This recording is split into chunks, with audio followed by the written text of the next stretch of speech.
Assalamualaikum dan selamat sejahtera. Kami dari Kolej Vocasional Kelang yang terdiri daripada 4 orang pensyarah teknologi pemesanan industri akan membentangkan poster kami yang bertajuk Membangunkan Jig dan Feature sebagai satu alat bahan bantu mengajar ABBM. Pengenalan. Alat bahan bantu mengajar sebagai media pengajaran dan ia perlu untuk memenuhi keperluan pelajar diploma untuk kursus projek tahun akhir 1 dan 2. Ia juga sebagai memenuhi syarat penilaian tahap 4 JPK iaitu Eksekutif Pembuatan CAD/CAM di mana penilaian bertemakan jig dan feature. Penyataan masalah. Sebelum kami membuat projek ini, kami telah menemu ramah pelajar tahun 1 Diploma Teknologi Pemesanan Industri yang akan mengambil kursus projek PTA 1 dan 2 pada semester 3 dan 4 di mana rata-rata pelajar tidak mengetahui tentang projek berasaskan jig dan feature. Projek ini direka bentuk untuk memberi pemudahan kepada pelajar berkaitan jig dan feature dari segi reka bentuk dan kebolehfungsiannya. Objektifnya adalah mereka bentuk jig and feature untuk kegunaan pembelajaran dan pemudahcaraan. Kedua, melaksanakan pembangunan projek jig and feature. Dan ketiga, menguji kebolehfungsian jig and feature. Ciri-ciri khas ABBM ini adalah reka bentuk, ergonomik, keselamatan dan kefungsian.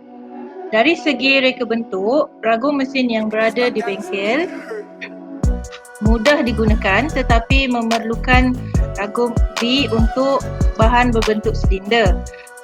Untuk jig dan feature yang telah direka bentuk mudah digunakan terutama ketika mengendalikan bahan berbentuk silinder. Tidak perlu penambahan pemasangan ragum untuk bahan berbentuk silinder di mesin gerudi tiang ketika proses menggerudi dan senang untuk dikendalikan.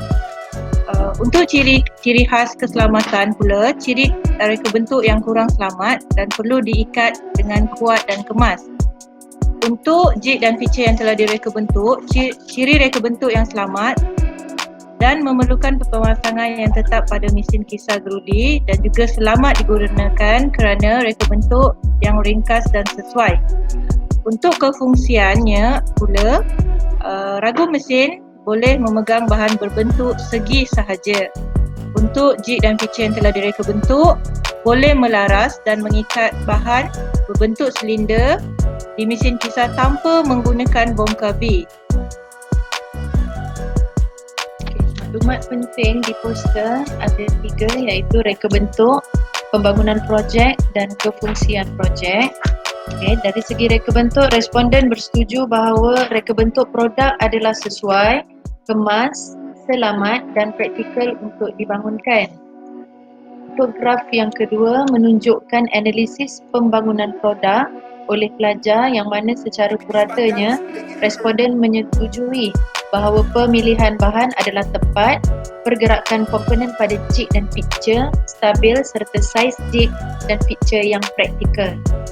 Yang ketiga, graf analisis data yang dilaksanakan kebolehfungsian projek ABBM jig dan feature mendapati terdapat beberapa penambahbaikan perlu dilakukan untuk memastikan projek ABBM berfungsi sepenuhnya. Namun begitu, jika dilihat kepada purata pergerakan dalam projek jig dan feature adalah baik dan mudah difahami.